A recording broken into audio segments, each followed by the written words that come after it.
tips on how to make intermittent fasting easier and be able to blend it into your lifestyle with no problems whatsoever. But before I get into that, do me a favor, click the like button and click subscribe. It takes about 2 seconds to do that. Just turn the phone sideways, or if you're on the computer, click the button. That would be very helpful, and I'd appreciate that very much. Let's go. Let me start off by saying that if you don't know what intermittent fasting is, basically it's just going a period of time without food. You fast when you sleep, right? Because you're not eating. So when you wake up in the morning, typically it's when you wake up in the morning and you continue not eating for a set amount of time. So if you went to sleep at 10, woke up at 6, that's 8 hours of sleep, and then you didn't eat till like 2 in the afternoon, that is 16 hours of fasting. And then your next from 2 to 10 during the day, you'd have an 8-hour eating window. Right now, that's what we call it. That's what intermittent fasting is basically. Now, here's the 8 tips. Number 1, calories are still king. So it doesn't matter whether you fast for 22 hours and eat for 2 hours, or fast for 12 hours and eat for 12 hours. It doesn't matter. If you're not in a caloric deficit, you will not lose weight. And in order to continue building muscle, you still need to hit your protein numbers as well, which I'll get into, but it should be about 0.8. It's like 0.8 to around 0.8 to 0.1. I usually do 0.9 to 0.1 for most people, but that's tip number 1. Calories are still king. So you gotta hit a caloric deficit in order to drop body fat. Doesn't matter how long you eat for. All right, I wrote this down because I'll ramble too much if I don't write it down on a piece of paper.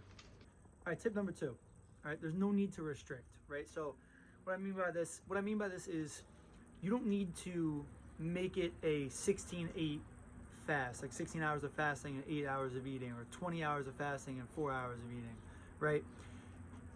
What we're trying to do, right, is bend nutrition and fitness to fit into our lifestyle, not bend our lifestyle to fit nutrition and fitness. All right, so unless you have like a schedule where you wake up at the same time every single day, you do the same stuff on the same schedule, no matter, like, nothing is changing all year round, all 7 days, like during the week, then go ahead and you can do the restrictive one if that fits your schedule. But I don't know anybody that has that sort of schedule. So for example, I follow what you would consider like an unrestrictive intermittent fasting. So I wake up at, like, let's say I'm a biology teacher. So if you wake up at 6 for work, I wouldn't eat until about 11 or 12, right? I usually wait about 5 or 6 hours, sometimes a little bit more if something gets in the, if I get caught up in doing something, but typically 5 to 6 hours.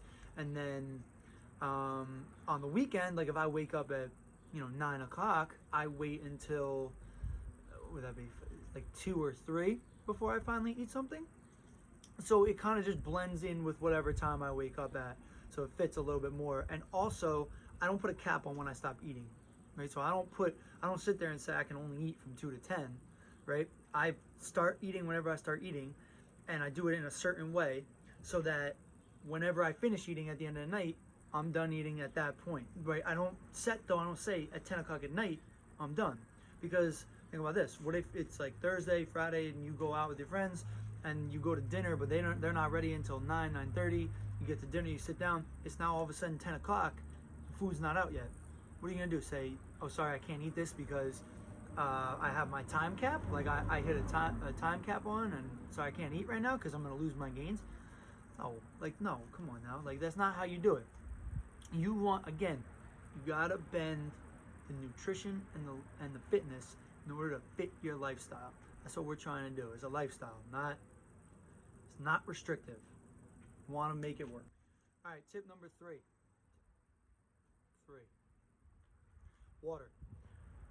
I mean, I don't think I need to stress this to anybody, but you need to consume plenty of water. They say, gallon a day. They say drink your, your body weight in ounces of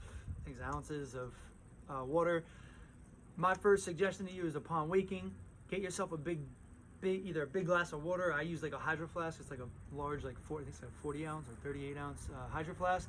and I just chug that. All right. If you like lemon water, drink lemon water. I would also suggest having something near you while you're sleeping, like before you go to sleep and like wake up in the middle of the night, drink some water, have that available next to you, and then drink throughout the day. I'm not going to tell you whether to drink, sip on water throughout the day or just like periodically chug a bottle of water a couple times throughout the day. That's up to you. That's, again, fitting it into your lifestyle is all that matters. So, but water, drink a lot of water. And also if you want sparkling water, or not sparkling water, what do we call it? Seltzer. I call it seltzer. Like, sparkling water sounds too fancy for me. I'm not fancy enough for sparkling water. So seltzer's a great one. I love seltzers, and it kind of like curves a little sweet tooth because it's got that sweet taste to it, and the bubbles. I think the bubbles also are supposed to fill you up, but I can't prove that, but I like it. All right, tip number 4, coffee. I mean, if you don't like coffee, you should just reevaluate and probably go check it out. It's amazing. If you need coffee in the morning when you wake up, that's absolutely fine. I know a lot of people need it to function. It's actually great for you. So it has a lot of antioxidants in it, and it has a phytochemical in it called chlorogenic acid, which helps suppress your appetite, which is why I actually take it about 2 or 3 hours after waking. I don't really need it in the morning right away, but I take it 2 or 3 hours after to settle any type of hunger that I may get. I don't really get it that often, but that's just how I go about it. And I highly suggest you drink it black. If you can stomach it black, if you like it black, awesome. If you don't and you really can't do it, you can have a little bit of oat milk, almond milk, or coconut milk, or just any sort of low calorie milk or creamer. Keep it under 50 calories, because there's been studies that show that if you keep it under 50 calories, you're technically still in a fasted state. And avoid all the sugar. Do not put sugar in there. 0 calorie sweeteners, fine. No sugar though. We don't need that. That's not good. So a little bit of creamer, a little bit of milk, doable, fine. A little bit. Actually, believe it or not, if you're a decaf person, you might be in a better spot. So decaf actually has a protein in it called PYY that enters the large intestine and turns off ghrelin, which is your hunger hormone. So studies have shown that decaf coffee can suppress your appetite even better. But regardless, a little bit of coffee goes a long way when it comes to intermittent fasting. So if you need it right in the morning, drink it. If you need it 2 or 3 hours after, you can also have it then. But again, in moderation, not 10 cups of coffee. All right, but coffee's good. Tip number 5, break your fast with high protein and fruit. All right, so this is easy to be done anywhere. You can bring a salad with like grilled chicken and an apple or a banana or orange, whatever you prefer, to work, if that's what you're doing, if you're working. If you're not working, like me right now during the summer, you can break it open. Like for me, I have a shake with about what's equivalent to about like 100 calories worth of fruit and about 40-50 grams of protein, so 200 calories worth of protein. So I ripped my first meal with about 300 calories, still low calorie, but I'm getting I'm getting a good amount of protein, and I personally have a sweet tooth, so I like fruit. You can have a little bit more bang for your buck, because you can have like if you take watermelon or berries or something like that, you can get a fair amount of food for a low amount of calories. So that's my first trick to breaking the fast. High protein, a little bit of fruit. Start off low calorie, you're good. Tip number 6.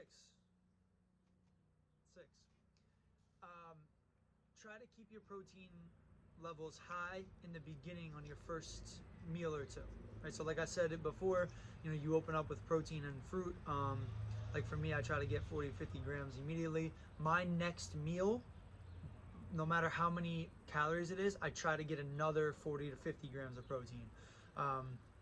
My goal in my first 1,000 calories is to get 10 grams of protein per 100 calories. So basically, when my first 1,000 calories, I try to get 100 grams of protein out of the way early on. All right, so the suggestion is always to keep your protein high early on, so that later on in the day you can have more room to play with your carbs and fats and kind of enjoy something fun towards the end of the day. So tip number 6, high protein early on. All right, so tip number 7, yeah, dinner time. When you decide to have your dinner, okay, or your big meal, all right, make it a big meal. Make it something that's satiating and satisfying. So you want to find the foods that make you feel full, but you also really enjoy. Right? So I'm not telling you to have a massive plain salad with chicken and I don't know, something boring like in there that you're just sitting there like, ugh, don't enjoy having this, right? I try to have the things that I enjoy. So for me, it's like big Chipotle bowls. It's like even a burrito or a tacos, or I like to do big Chipotle bowls like that I make myself here. But like you can also have like I do air fried chicken tenders with air fried potatoes and vegetables, and I make it, for me it's about 1,000 calories, but for you it might be 500 or it might be 700, whatever, it might be 1,500, right? But you make it something that's enjoyable and makes you feel full at the same time. So typically, and then for me, I also try to hit about another 50 grams of protein in there, so that's also satiating as well. So now for me, I'm already at 150 grams of protein with somewhere between 500 and 800 calories left to play with, and my goal is 180. So if I get to 150, 170, 175 range before my last meal, I'm in a great spot. All right, tip number 8, cravings meal, or at least that's what I call it. So at the end of the night, a lot of people get their cravings for like sweet food, salty food, whatever, fried foods, whatever. And if you have it earlier in the day, that's cool. You can just reverse the whole intermittent fasting and have it earlier in the day. But for me, it's later on at night. So what I try to do is I try to save for me, it's about 500 to 800 calories to have something that I really enjoy. All right, and for some people it might be lower, but you can still make it work either way. And I always try to have something that I really am craving. So for me, it's like a lot of times it's sweets. Like I'll get a low calorie ice cream. Like there's like a new Haagen-Dazs light ice cream that's like 500 or 600 calories. I know Ben and Jerry sells one just like it. I think it's better than like the Halo Top and all that, and I can fit it into my calories, so I use that. And or if you like salty foods like chips and whatever, like you can make it fit. And because you hit higher protein during the day, you're able to have all these carbs and fats that you really enjoy at the end of the night. And what it does is it makes the intermittent fasting and the diet itself, the nutrition of it, enjoyable and sustainable, right? So you can blend this into your lifestyle. Like you can go on a date and have ice cream at the end of the night and not worry about it, right? And not have to overeat because you're so hungry from not eating anything earlier, right? You would have eaten high protein earlier, so you'd be full, you'd be pretty full, so you'd be feeling good going into that cravings meal, and you can have what you want. And the nice part is you can also blend it into your lifestyle. So like, and you can blend it with the dinner. So if you're going out to eat and like, you're having a night out and you're going to get sushi, right? You can have the high protein earlier, lower carb, lower fat, and then roll into dinner and have the big, thing of sushi, and it'll fit perfectly in your day of eating. You won't overeat on it, and you'll feel amazing. I personally feel like I sleep better with high carb and high fat at the end of the day when I eat the thing that I'm really craving. So that's tip number 8. And now what I'm gonna do is I'm gonna do a quick day of eating typically and atypically for you, something quick. All right, so a quick typical day of eating for me would look like something like this. So I'd have about 300 calories from protein and fruit, like in the form of typically like a shake, or sometimes I'll do like egg whites and fruit, whatever. That'll be my first meal. That's how I break it open. And then my second meal, if I had the first one around like 2, I'll have the second meal around like 4 or 5. And typically for me, that involves something around like chicken or turkey, like a lean turkey breast with like some vegetables and maybe like a little bit of sweet potato or something like that. Just like something small carb, not like heavy on the carbs.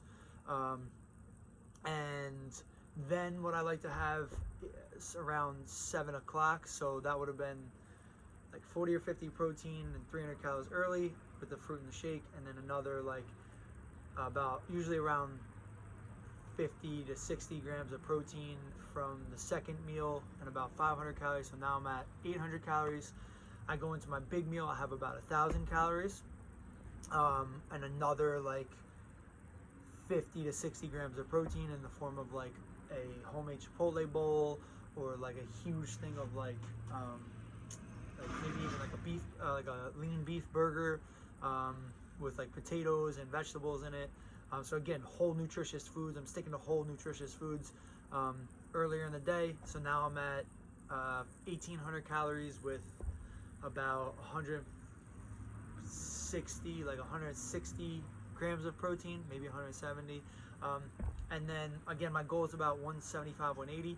And then I roll into my Cravings Meal with another 1,800, so 700 calories left to play with. And I'll either do like I said, a light ice cream, or a like a big like oatmeal junk bowl, like some cookies and some chocolate chips and whatever else in it, and that equates to usually about another 20 grams, like 15 to 25 grams of protein, and another 500 to 700 calories. So right there for me is 2,500 calories, 175 to 185 grams of protein. The rest are carbs and fats, and I am done. And usually, just by the way, in my like big dinner, I like to throw a lot of avocado and or like a healthy oil, like either like olive oil or coconut oil or something like that. Sometimes I'll also do like a handful of like macadamia nuts or like mixed nuts, almonds, something like that in with one of my other meals, just to kind of make sure I get healthy fats in as well. So, and that's my typical day of eating. All right, so a typical meal for me, or day of eating for me, would look something like, let's just say I'm going out to dinner with like with my friend or something. It would look like this. I'd have, again, high protein, lower carb and fat during the day. So I would stick to the shake to start, 300 calories, 50 grams protein, stay that. My next meal would usually consist of like egg whites and vegetables, and maybe like an egg or 2 eggs, and I would try to get, again, something around 400 calories and another 50 grams of protein. So I'm now at 100 grams of protein and only 700 calories so far. So that leaves me personally with another like 1,800 calories. No, not 1,800. No, yeah, 1,800 calories left to play with. So then at the end of the day, like let's say I went out to, I don't know, like a Mexican restaurant, and I had like chips and salsa and guac, and I ordered like a big like fajitas or something, so I got more chicken, and let's just say the whole shebang cost was like 1,500 calories, right? And again, I guesstimate, like I kind of have an idea of how many, like keep a rough estimate of like how many chips, or like how much I'm eating of the chips, and like what fajitas like end up costing in terms of calorie wise and like protein. And let's say I end the day with that's 1,500 calories on top of 700, so that's 2,200 calories right there. So I still have 300 calories left to play over with at the end of the day, and I'm at, let's just say the fajitas and all the meals were like, another, I don't know, 40 grams of protein. So now I'm at 140, 150 range, depending on what it is. And then I end the day off with like, I still need another 25 grams of protein. So I'll have, so what I say, I had 300 calories left to play with. So I probably have like half a serving of oatmeal with a scoop of protein in it, and whatever, a little bit of banana. And my days, I still got something I enjoyed at the end of the day with some protein in it, and I got hit my numbers, and I'm good. I'm still in a calorie deficit, and I'm golden. So that's an atypical day for you. So if you enjoyed this video, make sure you do me a favor and click the like button, subscribe, and keep your eyes out for the next video coming up.